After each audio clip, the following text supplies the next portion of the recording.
அசுர சக்தியோட வெற்றி பெறும் சொல்றீங்க. இப்ப வேற கட்சிகள் இணையுமா? இப்ப நாங்களே இப்போ அசுர சக்தி தான். அசுர சக்தி 2 கட்சி அசுர சக்தி தான். அதுக்கப்புறம் வர்றது பார்க்கலாம். வேற கட்சிகள் வந்தா அது மற்றவங்கள அசரா சக்தியா போயிடும். அதனால தமிழகத்துல இன்றைக்கு வந்து விஜய் வந்து பெரிய அளவில் எதிர்பார்க்கப்படக்கூடிய ஒரு தலைவராக இருக்காரு. அப்படி இருக்கையில இந்த கூட்டணி வெற்றி பெற நீங்க எந்த எதிர்பார்க்கக்கூடியதானப்பா.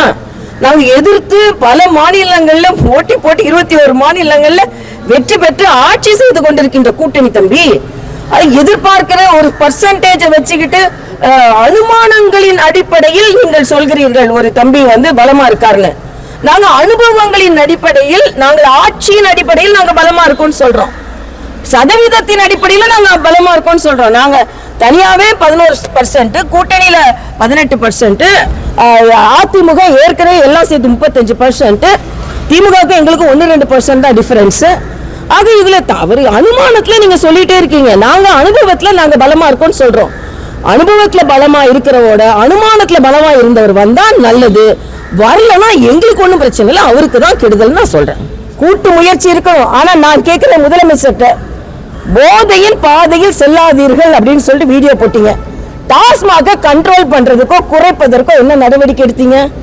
போதைன்றது வெறும் கஞ்சாவும் போதை பொருள் மட்டும் இல்ல, டாஸ்மாக்கும் போதை தானே.